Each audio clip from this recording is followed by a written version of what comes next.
I didn't expect the invitation to feel like a mistake the moment I stepped out of the car. The venue was breathtaking.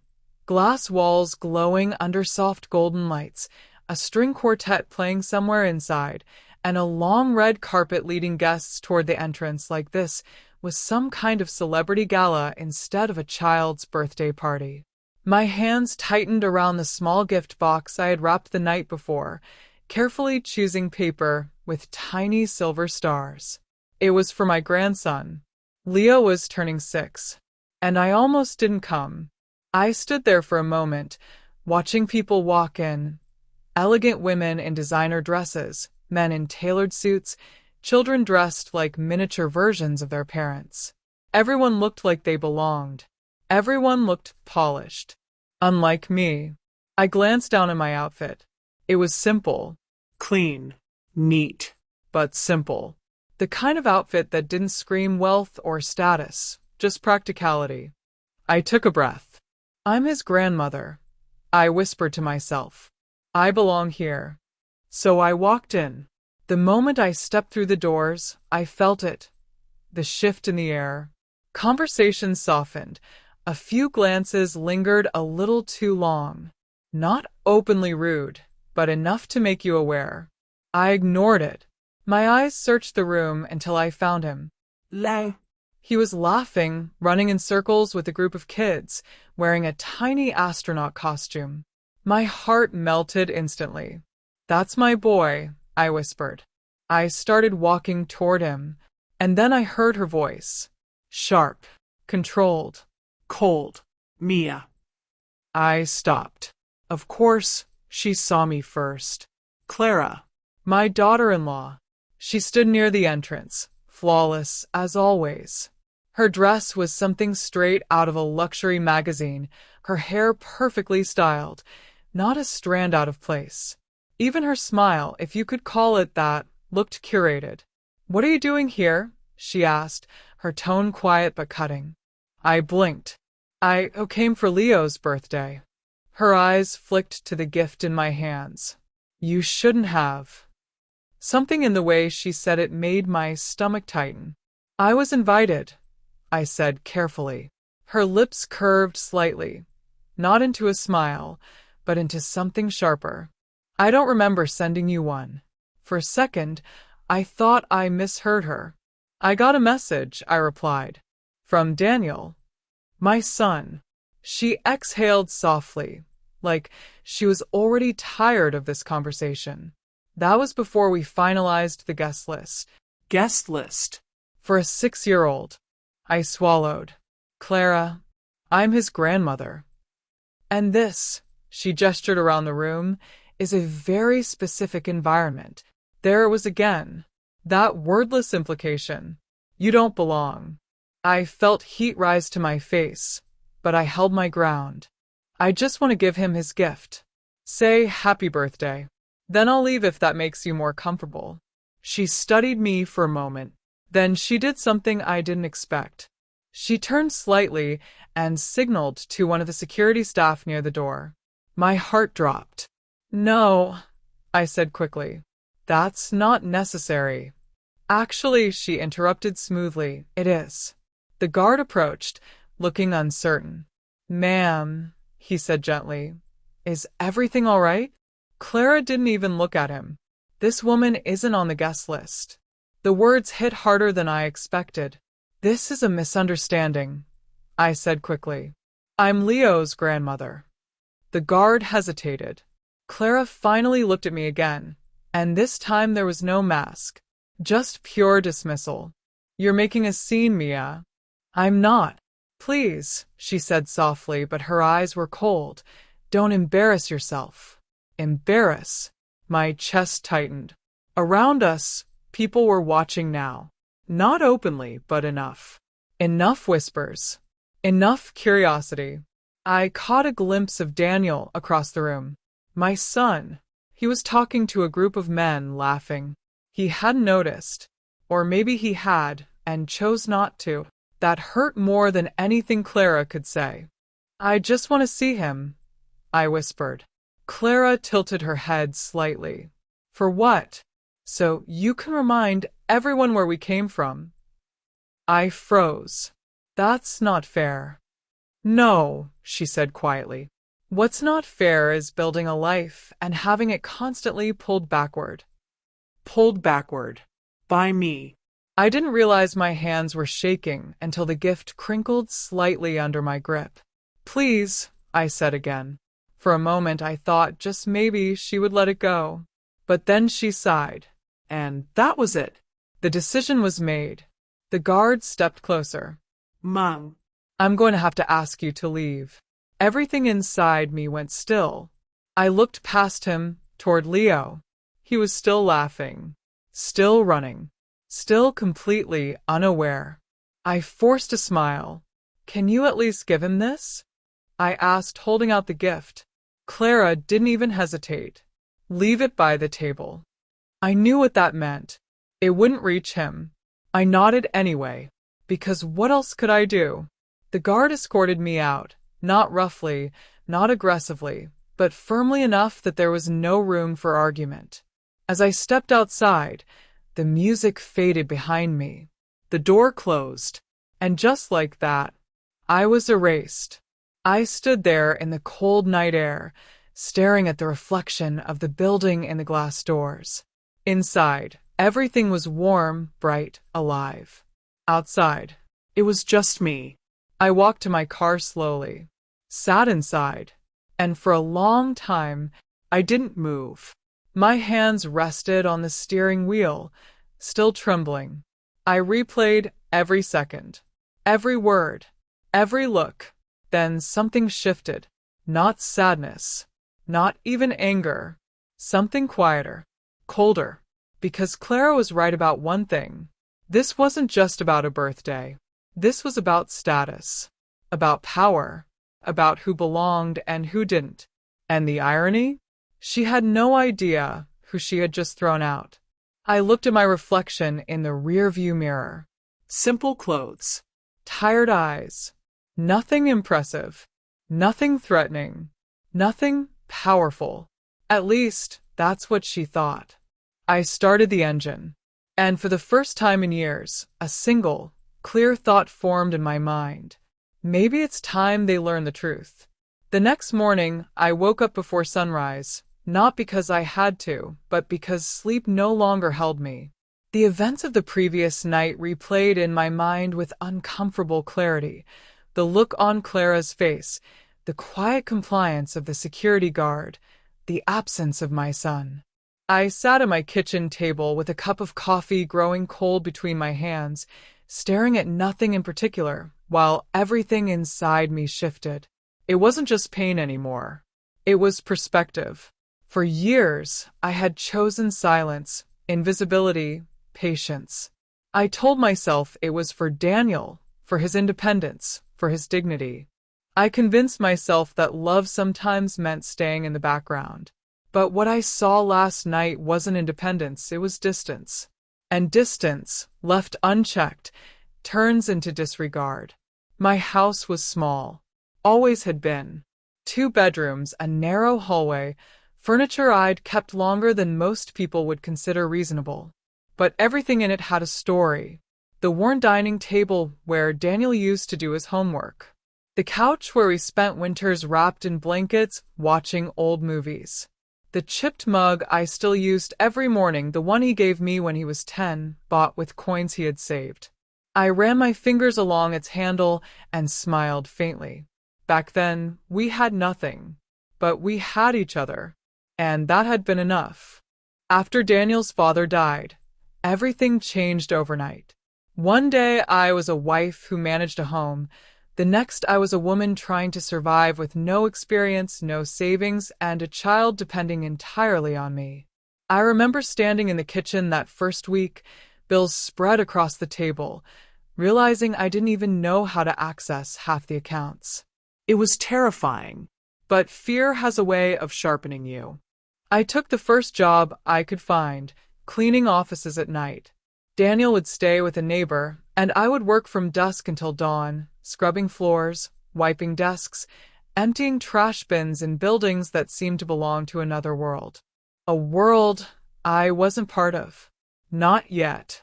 It started small. Just survival. But I paid attention. I listened. I learned. I watched how businesses operated, how contracts were negotiated, how managers spoke, how decisions were made. During breaks, I would read discarded documents, study invoices, try to understand the structure behind everything. Within a year, I realized something important. Those companies didn't care who cleaned their spaces, only that it was done reliably. And reliability was something I could offer. So I took a risk. I saved every extra penny, borrowed a small amount, and secured my first independent cleaning contract. Just one building. Just one chance. I worked harder than ever, and slowly, carefully, I built a reputation. One contract became 3. 3 became 10. I hired help, trained them, paid them fairly, and made sure every job was done better than expected. I didn't allow shortcuts. I didn't allow excuses. And over time, something began to grow. Years passed. Quietly. While Daniel went to school, made friends, built his own life, I built something else in the shadows. I expanded into maintenance services, then property management, then corporate support. Every decision was calculated, every step intentional. I didn't chase recognition. I didn't want attention. I wanted stability, control, security for him. By the time Daniel graduated university, the company was no longer small. It had structured departments, leadership teams. But my name was nowhere visible. I created layers, legal entities, management boards, executive representatives. Not to hide out of fear, but out of purpose. I didn't want Daniel to grow up relying on my success. I wanted him to stand on his own, to believe his achievements were his, not inherited. So, when he applied for a position in the company, he had no idea. To him, it was just another opportunity. To me, it was something else entirely. I watched from a distance as he interviewed, as he got hired, as he worked his way up. I read every performance review. I followed every promotion. I felt proud in a way I never expressed. He earned his place. He built his career. And he did it without knowing I was the foundation beneath it. Then he met Clara. At first, I told myself I was being unfair. She was ambitious, confident, driven. Those weren't bad qualities. But there was something else beneath it, something colder. She valued appearances, status, perception.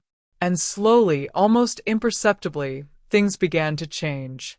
Invitations became less frequent. Conversations shorter, visits rarer, and when I was around, there was always a subtle tension, like I was something to be managed rather than welcomed. I endured it. For Daniel. For Leo. But last night was different. Last night, I wasn't just excluded.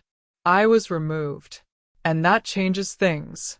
I stood up from the table and walked into my study, a small room most people would mistake for a storage space. There was nothing impressive about it. Just a desk, a chair, a filing cabinet. But inside that cabinet was everything. Documents, contracts, ownership structures, proof of what I had built. I opened it slowly and pulled out a folder. Inside were the core documents of the company Clara and Daniel worked for, the company that funded their lifestyle. The company they believed was just another corporate machine. My company. I sat down and looked at the papers for a long moment. For years, I protected them from this truth. Maybe too well. Because people who don't understand where things come from start to believe they deserve them. That everything is simply theirs. I reached for my phone. There was only one person I trusted with everything. Ethan. He had grown up with Daniel, spent countless evenings in this very house, eating at this table, laughing in this room. His mother had helped me when I needed it most, and I never forgot that. Years later, when the company needed someone reliable, someone who understood both loyalty and discretion, I brought him in. Over time, he became more than an employee. He became the one person who knew the full truth. He answered on the second ring. Mia. I need to see you, I said. There was a pause. Is everything all right? I looked down at the documents in front of me. No. Irraplia calmly. But it will be. Another pause. He understood. I'll be there in 30 minutes. I hung up and leaned back in my chair. This wasn't about revenge. That would be too simple. This was about correction. About balance. About consequences. For too long, I allowed things to drift. I allowed disrespect to grow quietly, thinking it would correct itself. But it didn't. Because people don't change when they're comfortable. They change when they're forced to see. I closed the folder and placed it neatly on the desk. Outside, the sun had fully risen, casting light through the small window. A new day. A different kind of day. And for the first time in a very long time, I wasn't standing in the background anymore. I was stepping forward. Ethan arrived exactly when he said he would. He always did. That was one of the many reasons I trusted him. Reliability isn't loud. It doesn't announce itself. But when everything else becomes uncertain, it's the only thing that matters. I heard his car pull up outside, the quiet click of the door, and a moment later, he stepped into the house like he had done 100 times before. But this time, he didn't smile. He looked at me carefully. You're different, he said. I didn't ask what he meant. I think I finally stopped waiting, I replied. That seemed to be enough for him. He nodded once and followed me into the study. The same small room, the same modest desk, but today it felt different. Not because anything had changed physically, but because I had. I placed the folder in front of him, without saying a word. He didn't open it immediately. Instead, he looked at me again, as if confirming something unspoken. Are you sure? He asked quietly. That question carried weight. Not just about business decisions, but about everything that would follow. Because once this started, it wouldn't be undone with a simple apology or a moment of regret. This wasn't a conversation. This was a shift in reality. I should have done this years ago, I said. Ethan exhaled slowly, then finally opened the folder. His eyes moved across the documents quickly, efficiently. He already knew what they contained, but context matters. Timing matters even more. You want to intervene directly, he said. Yes. And Daniel, he asked carefully. I held his gaze. He made his choice. Ethan didn't argue. He never did unless it mattered. Instead, he leaned back slightly, thinking. This won't look accidental, he said after a moment. Changes at that level, people will notice. They're supposed to, I replied. That was the difference now. Before, I built everything to remain invisible. Now, visibility wasn't a risk, it was a tool. He nodded again, slower this time. All right, he said. Then we do it properly. We spent the next hour going through structure, hierarchy, timing. Every decision needed to make sense on paper. Not because I owed anyone an explanation, but because power is most effective when it appears justified. Randomness creates suspicion. Strategy creates control. Daniel worked in operations management.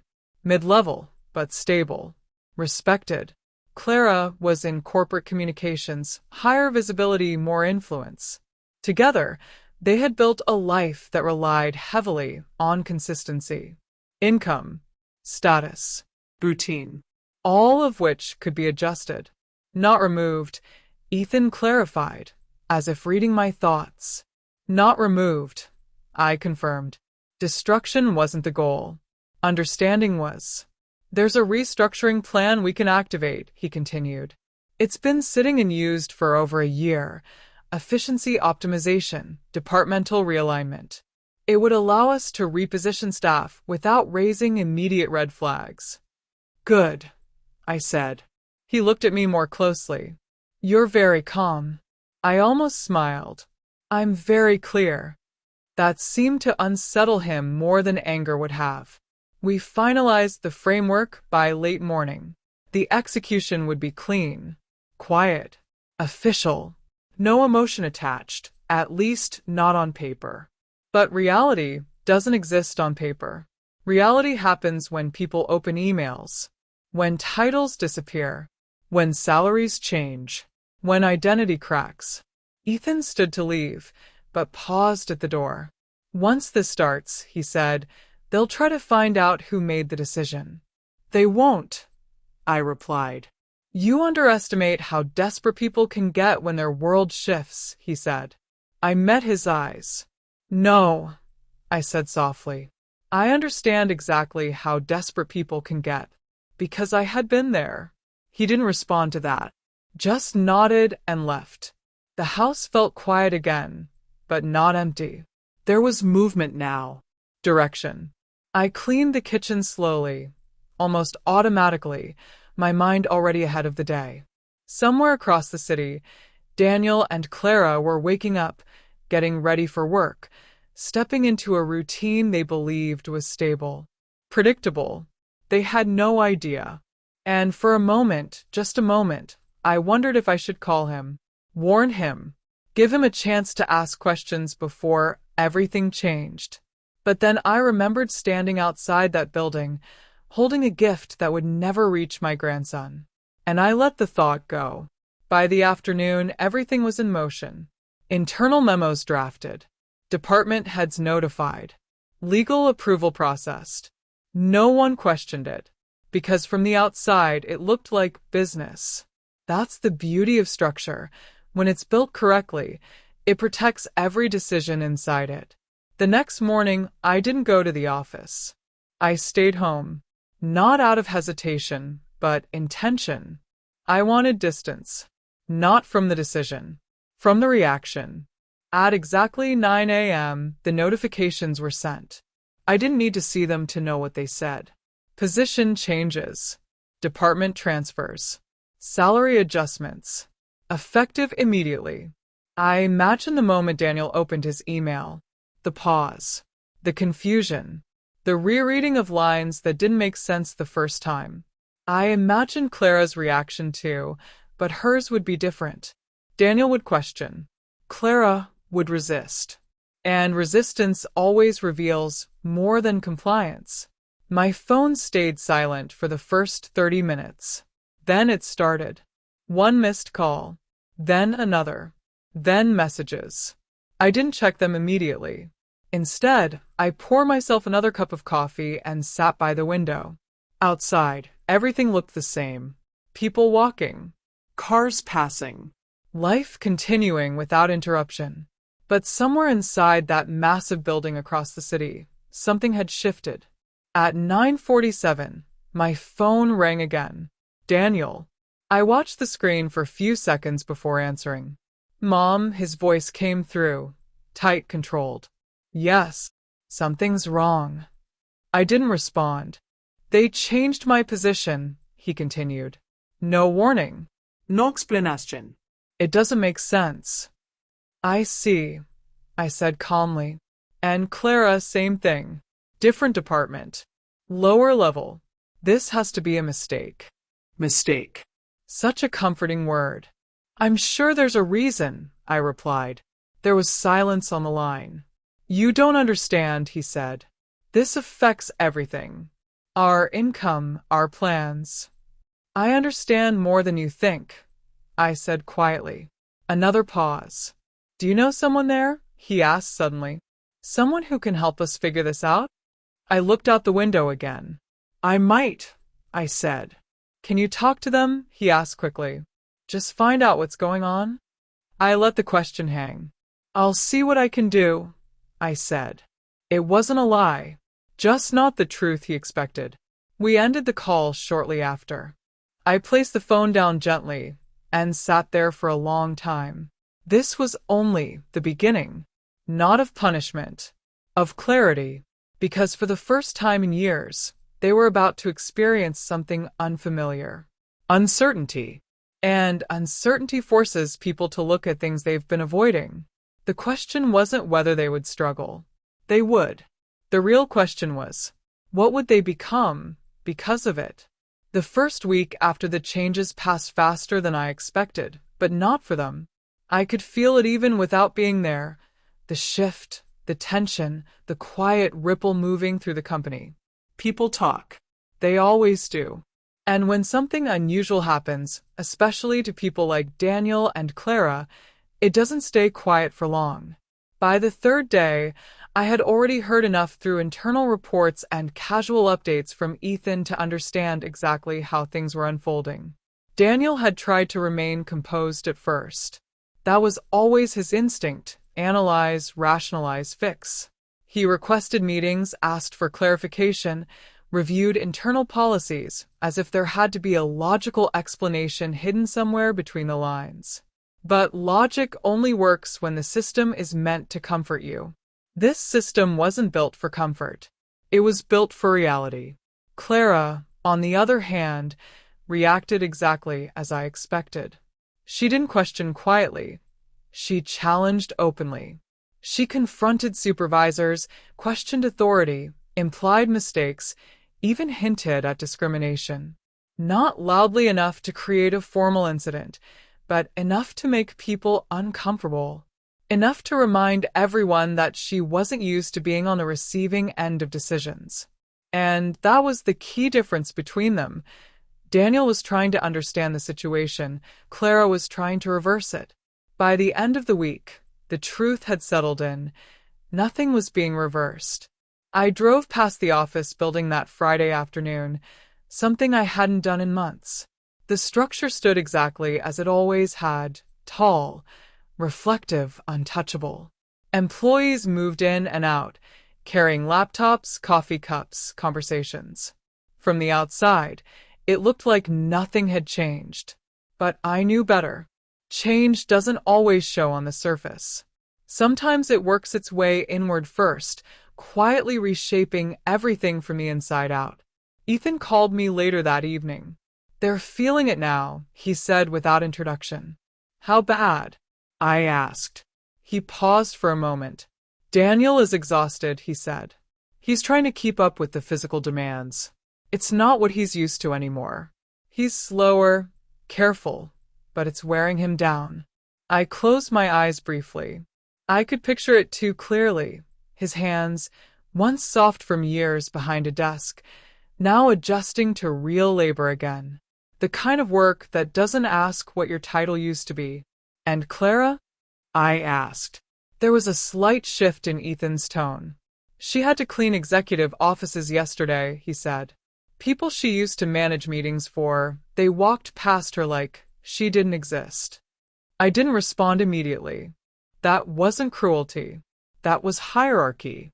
And hierarchy doesn't apologize. "She's not handling it well," he added. "But she's still fighting it. Still believes this is temporary."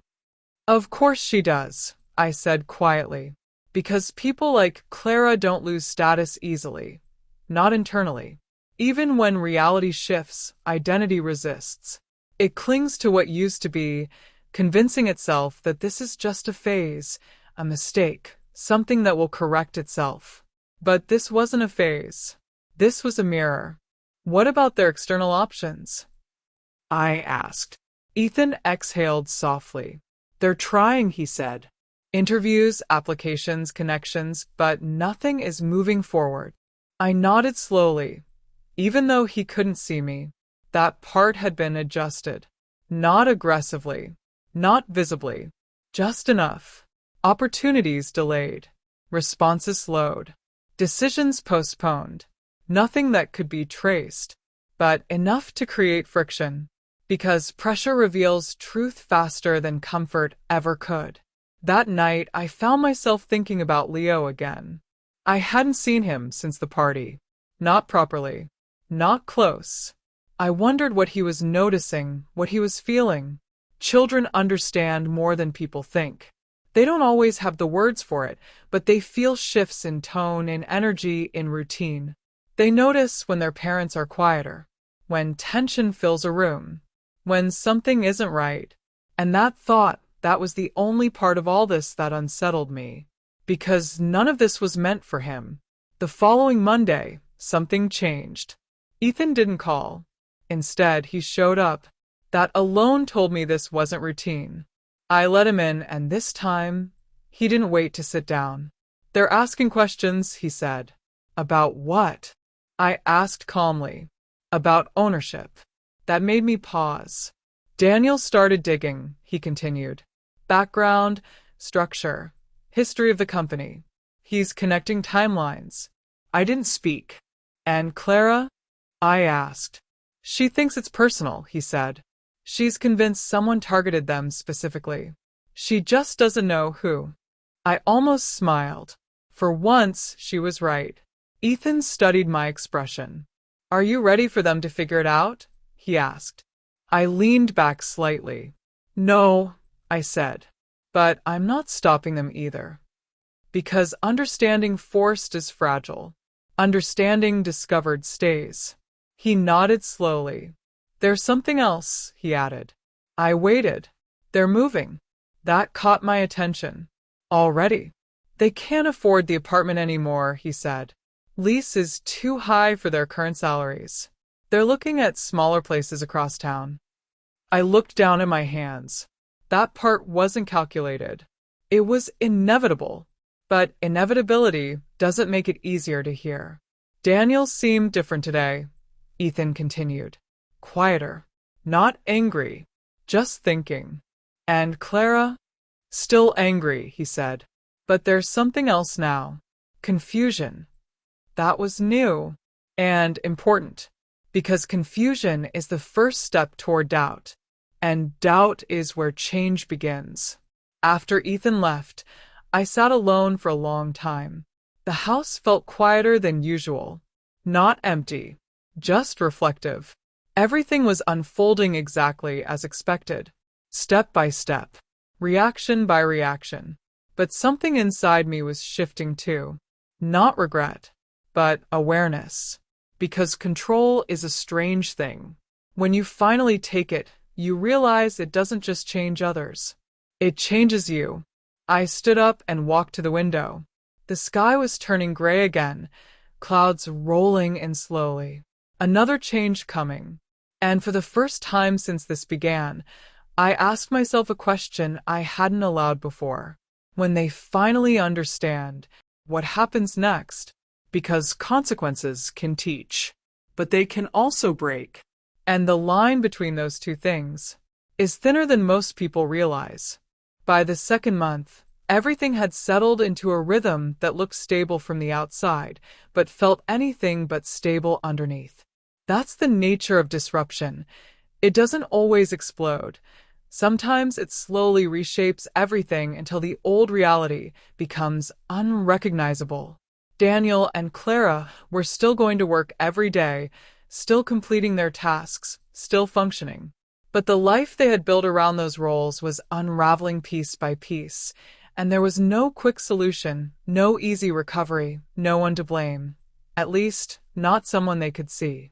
I hadn't spoken to Daniel again since that first call. Not because I didn't want to, but because I was waiting to see whether he would reach out again, not out of panic, but out of reflection. There's a difference. Panic looks for escape. Reflection looks for understanding. And I needed to know which one would bring him back to me. Ethan kept me informed, though less frequently now. Not because things had calmed down, but because the situation had become internal. The visible reactions had passed. The complaints, the frustration, the attempts to push back against the system, they had all reached their natural limit. Now came the quieter phase. The one where people stop fighting the situation and start confronting it. "They're not arguing anymore," Ethan told me during one of our brief conversations. "Not with management, not with HR. They've stopped trying to escalate things." "That's fast," I said. "It's not acceptance," he clarified. "It's exhaustion." That made sense. Resistance takes energy. And when resistance fails repeatedly, something else takes its place. Not always growth. Sometimes just silence. "Daniel is changing," Ethan added. How? I asked. He's observing more, listening, keeping his head down, but not in defeat. More like he's trying to understand how everything works from this level. I nodded slowly.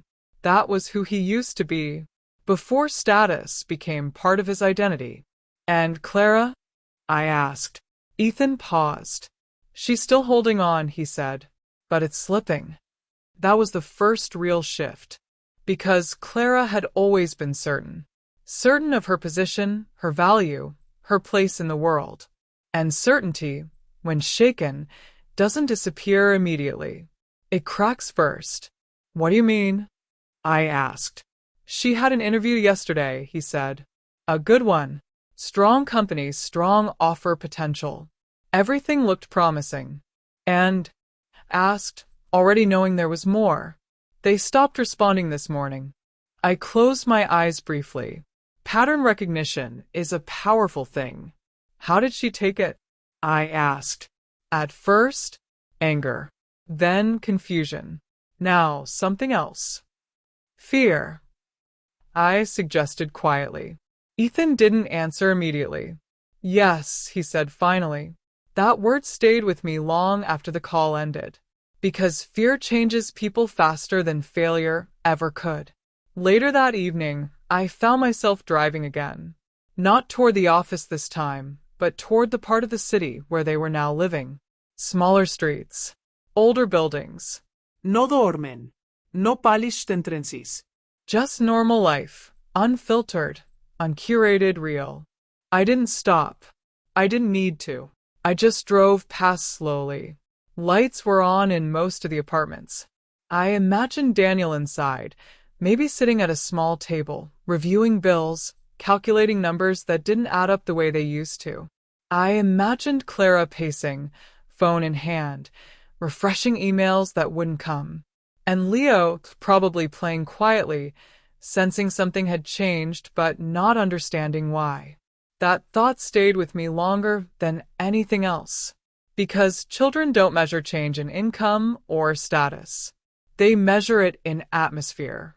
And atmosphere had changed. I drove home without turning on the radio. Silence felt more appropriate. The next morning, my phone rang again. Daniel. This time, I didn't hesitate. Mom, he said, and his voice was different. Not controlled. Not panicked. Tired. I rapidly soufflé. There was a pause. I didn't know who else to call, he admitted. That sentence alone told me everything I needed to know. What's going on? I asked. He exhaled slowly, like he had been holding it in for too long. I don't understand what's happening, he said. At first I thought it was just bad timing, then bad luck. But now it's too consistent. I listened. Every opportunity disappears, he continued. Every attempt to fix things leads nowhere.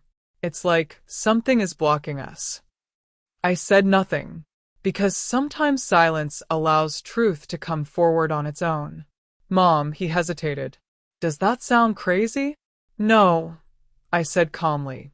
It sounds like you're paying attention. Another pause. I've been thinking a lot, he said. That was new. Not reacting. Thinking. About what? I asked. About everything, he replied. About how things got here. About how we've been living. About you. My grip on the phone tightened slightly. What about me? I asked. I haven't been a good son, he said simply. There it was. No defense. No justification. Just truth. I closed my eyes. Why do you say that? I asked quietly. Because I let things happen, he said. I ignored things I shouldn't have ignored. I chose comfort over what was right. His voice cracked slightly at the end. I saw how Clara treated you, he continued. Not always directly. Not always obvious. But I saw it. And I didn't stop it. The words landed heavier than anything before. Because this wasn't about the party anymore. This was about years. I told myself it wasn't a big deal, he said. That it would pass. That it wasn't worth creating tension over. But that was just an excuse. I didn't interrupt. I think about that night, he added. At Leo's party. I didn't even come to the door. I didn't even check what was happening. I just stayed where it was comfortable. Silence filled the space between us. Why are you telling me this now? I asked.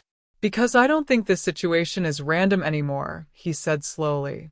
And if it's not random, then maybe it's connected to something I haven't been willing to face. I leaned back in my chair. He was closer than I expected, not to the truth itself, but to the reason behind it. Daniel, I said softly, sometimes things happen not because someone wants to hurt us, but because we need to see something we've been ignoring. He didn't respond immediately. When he did, his voice was quieter. Do you think that's what this is? I looked out the window. The sky was clear this time. No clouds. No movement. Just stillness. Yes, I said. Another long pause. Mom, he said again. Can I see you? The question hung in the air. Simple, but heavy. Because this wasn't just a visit. This was a turning point. I didn't answer right away. Instead, I asked the only question that mattered. Why? He didn't hesitate this time. Because I don't want to lose you, he said. And just like that, everything shifted. I didn't answer him immediately. Not because I didn't want to see him, but because I needed to understand what this moment really meant. People say they don't want to lose you when things fall apart, but not all of them are ready to face why things fell apart in the first place. There's a difference between needing comfort and being ready for truth. And truth changes everything. Come tomorrow, I finally said. There was a quiet relief in his voice. Okay. We didn't say anything else. There was nothing left to say over the phone. The next morning, I woke up earlier than usual. Not out of anxiety, but anticipation. I moved through the house slowly, making coffee, setting 2 cups on the table instead of 1. It felt strange. It had been a long time since Daniel had sat here like this. Not rushed. Not distracted. Just present. At exactly 9:12 a.m., I heard a car pull up. He was always precise with time. Some things don't change. I opened the door before he knocked. For a moment, we just stood there. He looked older. Not in years, but in weight. There was something in his eyes that hadn't been there before. Not confidence. Not certainty. Awareness. Hi, Mom, he said quietly. Y replía. He stepped inside slowly, like he was entering a place that meant more than he remembered. His eyes moved around the room. The same furniture, the same walls, the same life he had once been part of, but gradually stepped away from. It hasn't changed, he said. It didn't need to, I answered. He nodded, but there was something behind that nod, something like realization. We sat at the table. For a few minutes, neither of us spoke. Then he exhaled. I don't know where to start, he admitted. Start with the truth, I said. That made him pause. I've been trying to understand what's happening, he said slowly. Not just with work, with everything. And the more I look at it, the less it feels like coincidence. I watched him carefully. I started asking questions, he continued, looking into the company structure, ownership, history. There it was, closer. And I asked. He hesitated. It's complicated, he said. Layers of ownership, holding groups, management boards, nothing direct.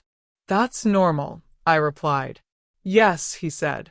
But then I looked at the timeline. My fingers tightened slightly around the cup. The company started decades ago, he said. Small. Cleaning services. Then it grew. Slowly at first. Then faster. I said nothing. And I realized something strange, he continued. The timeline matches thus. That word landed quietly. Us. The year it started, he said, was the same year everything changed for us. After Dad. Silence. Heavy. Intentional. I kept digging, he said. Not officially. Just connecting things. Patterns. Decisions. Values of the company. He looked up at me. They support families, he said. Especially single parents. They prioritize stability over profit in ways that don't make typical business sense. I didn't move. And then I started thinking about my own life, he added. Opportunities that appeared at the right time. Money that was always there when it needed to be, even when it shouldn't have been. His voice lowered. Things I never questioned before. The room felt smaller. Not physically. Emotionally. Daniel, I said quietly, what are you asking me? He didn't answer right away. He looked down at the table, then back at me. Are you connected to the company? He asked. Not directly. Not yet. Connected. I held his gaze. Yes, I said.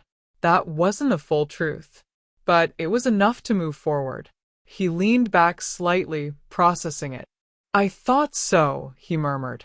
Relief. Confusion. Something else. So, you know what's happening, he said. He replied. And you didn't say anything, he added. That's correct. He nodded slowly. Why? That question wasn't angry. It was genuine. Because you weren't ready to hear it, I said. That made him pause again. Ready for what? He asked. I looked at him for a long moment. For the consequences of your choices.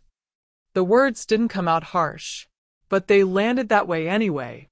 He didn't react immediately. Just absorb them. You think this is because of me? He asked quietly. I think this is because of everything, I replied. He exhaled slowly. I know I made mistakes, he said. I know I should have stood up for you. I know I let things go too far. Yes, I said. No comfort. No softening. Just truth. But this, he gestured vaguely, as if pointing to his entire situation. This feels bigger. It is, I said. Another silence. Different this time. Deeper. I don't know how to fix it, he admitted. That was the moment I had been waiting for. Not the apology. Not the realization. This. I'm not sure you can fix it the way you think, I said. He frowned slightly. What does that mean?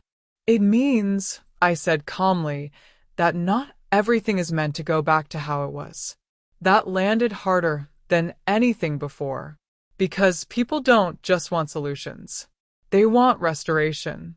And I was telling him that wasn't guaranteed. So, what am I supposed to do? He asked.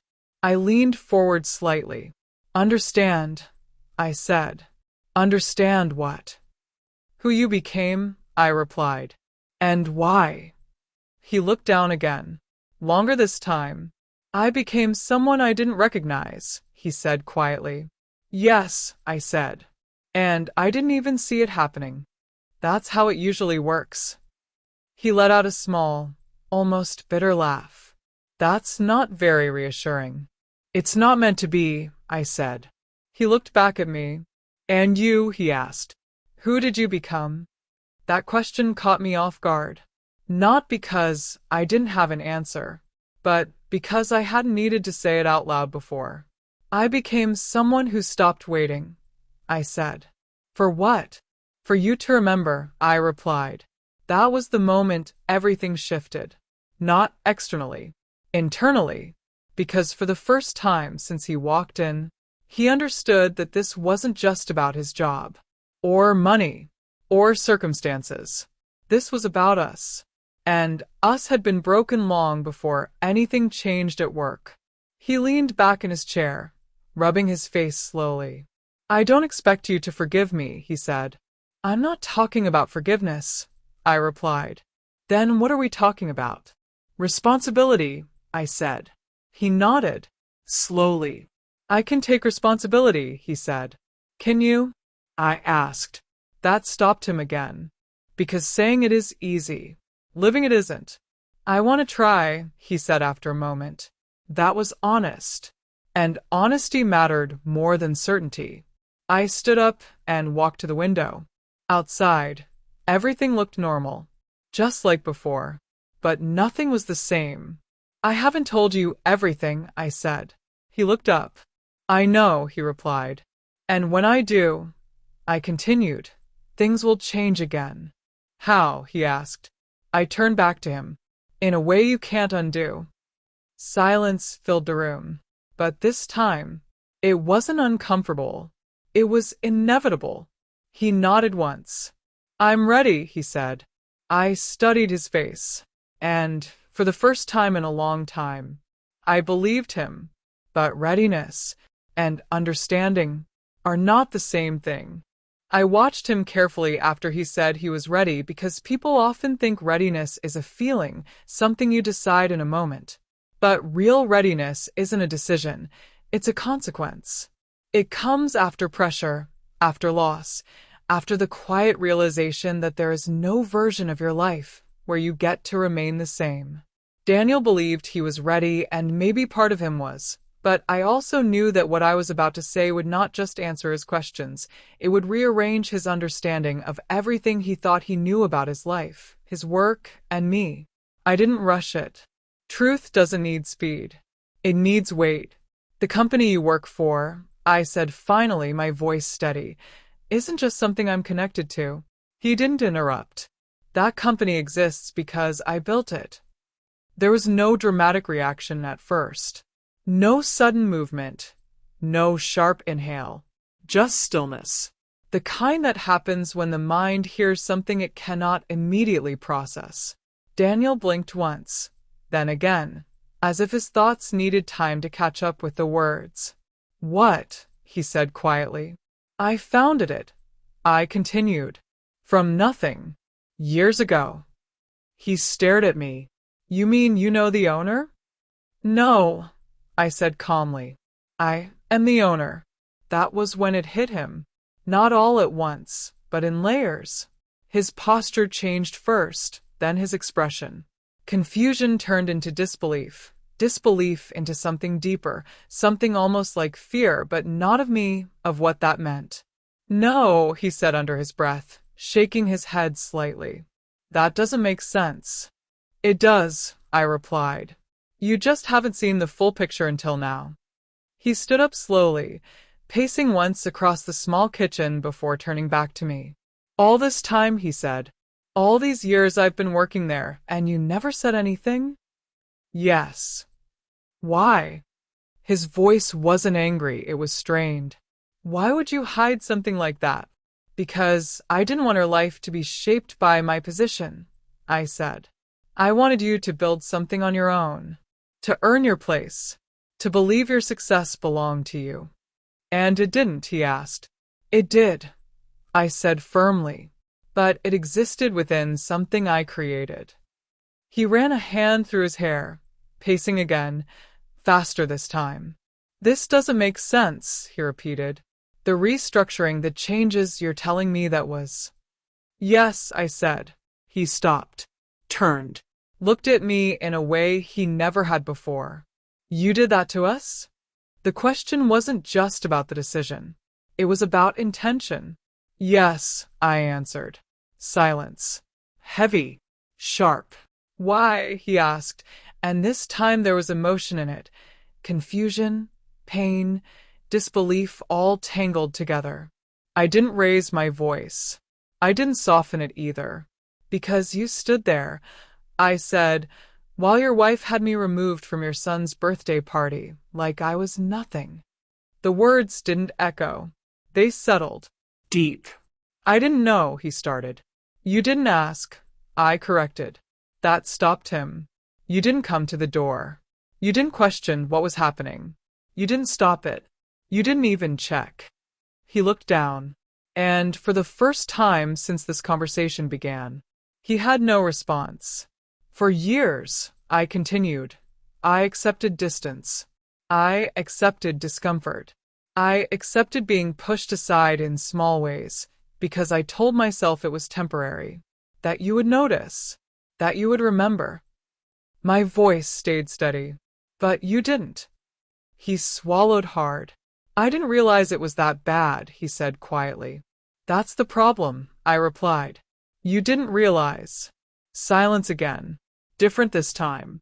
Not confusion. Understanding. Painful, slow, undeniable understanding. So, you decided to destroy our lives? He asked.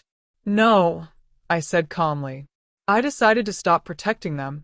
That made him look up. What does that mean? It means, I said, that everything you had, the stability, the opportunities, the safety, you thought it was just how life worked. But it wasn't. It was supported. Carefully. Quietly. His expression changed again. You mean? Yes, I said. I made sure you had opportunities. I made sure doors opened when they needed to. I made sure you never had to struggle the way I did. His shoulders dropped slightly. And then, he asked. And then I stopped. The simplicity of that sentence carried more weight than anything else. He sat down slowly. Not because he wanted to, because he needed to. And everything fell apart, he said. Yes. He stared at the table for a long time. I thought I built my life, he said eventually. You did, I replied. But you built it on ground you didn't understand. Another long silence. Then he asked the question I knew was coming. Was any of it real? I didn't hesitate.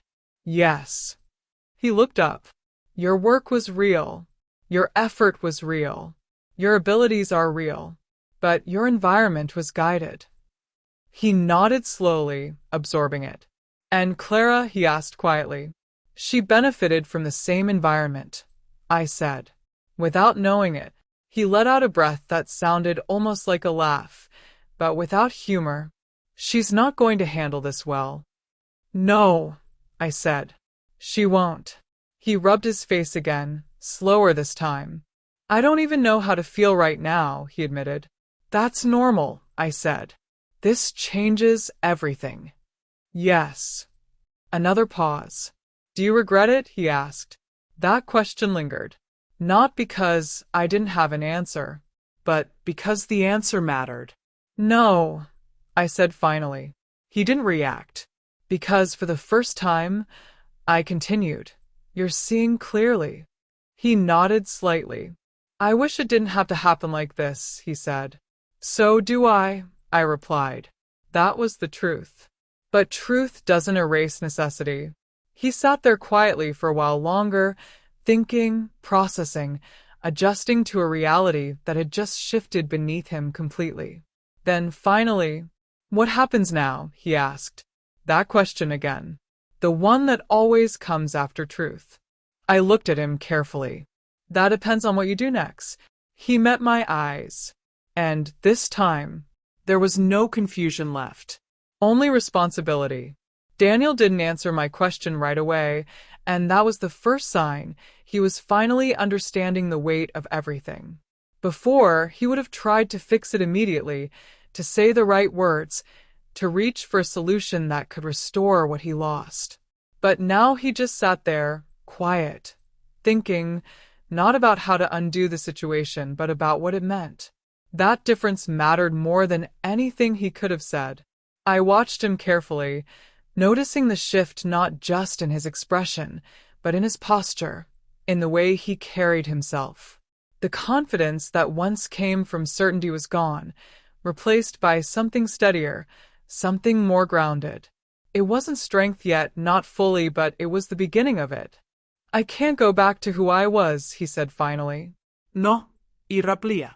You can't. He nodded slowly, accepting it without resistance. And I don't think I want to, he added. That was the moment I had been waiting for, not an apology, not even understanding, but choice. Real change doesn't come from regret. It comes from choosing something different when you finally see clearly enough to know better. What do you want then? I asked. He leaned forward slightly, hands clasped together, thinking carefully before answering. I want to rebuild, he said. Not just the job or the money, everything. The way I think, the way I act, the way I treat people. I don't want to depend on something I didn't even know existed. That's a start, I said. He let out a quiet breath, almost like relief. But I don't know how to do it, he admitted. That's the part you'll have to learn, I replied. He gave a small, tired smile. I guess that's fair. We sat in silence for a moment, but this time it wasn't heavy. It was settled. The kind of silence that comes after something important has been said and understood. And Clara? I asked. That brought the tension back, just slightly. She's not ready, he said honestly. She's still trying to fight it, still believes this is something external that can be fixed. I don't think she's accepted it yet. Will she? I asked. He hesitated. I don't know, he admitted. But I can't keep living the way we were living. Even if she doesn't change, I have to.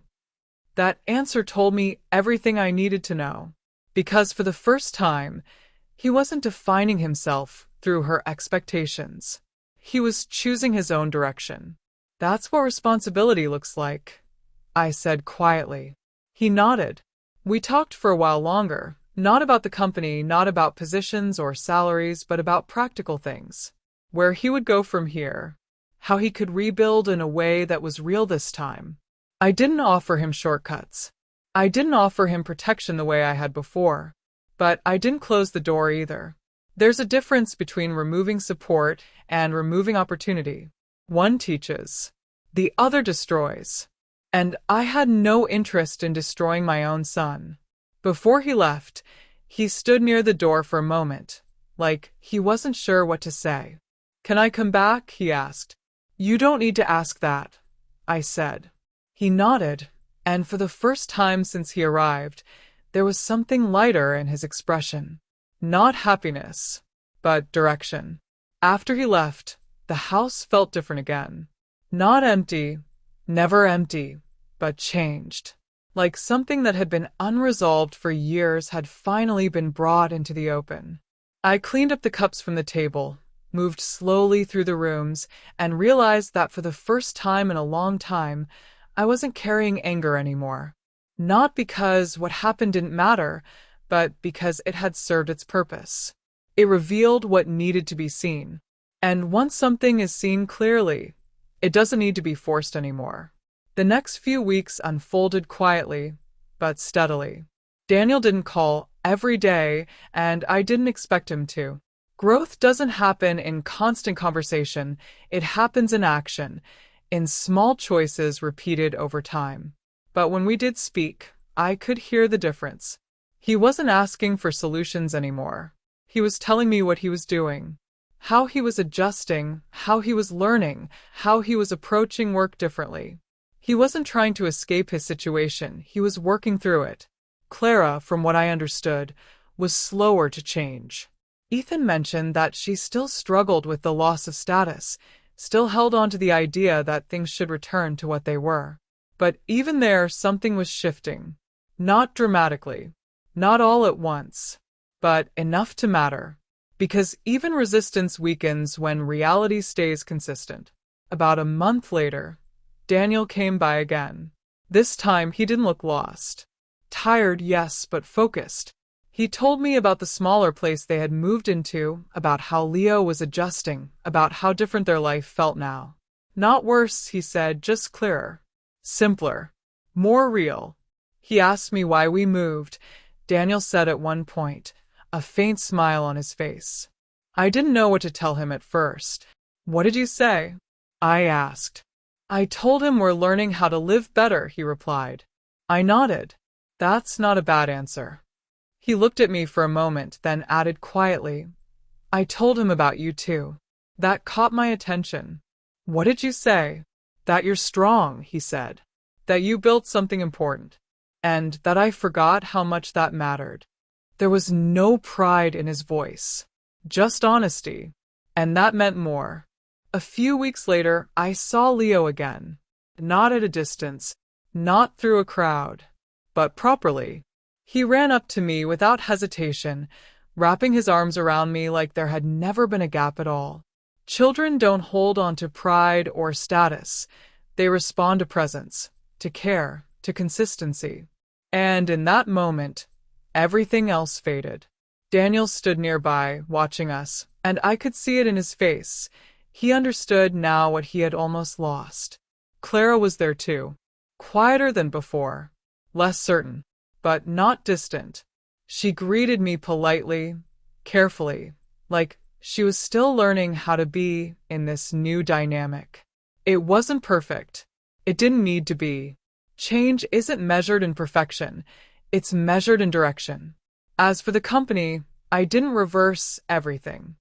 I adjusted where it made sense, created new paths where they were earned, not given. Daniel moved into a role that fit him better, not because he was my son, but because he proved he understood what that meant. Clara took longer, but eventually, even she began to shift, not because she was forced to, but because she realized that the old version of her life no longer existed. And me? I didn't go back to hiding. Not completely. I didn't need to, because the truth was no longer something I carried alone. One evening, months later, we sat together, Daniel, Leo, and I, in the small backyard of their new home. Nothing luxurious, nothing impressive, just quiet, warm, real. Leo played nearby, laughing, completely unaware of everything that had changed to make that moment possible. "Do you think it was worth it?" Daniel asked me suddenly. I looked at him. At the time it didn't feel like it, I admitted. But now… I glanced at Leo, then back at him. "Yes," I said, "because now you understand." He nodded, and for the first time, that was enough.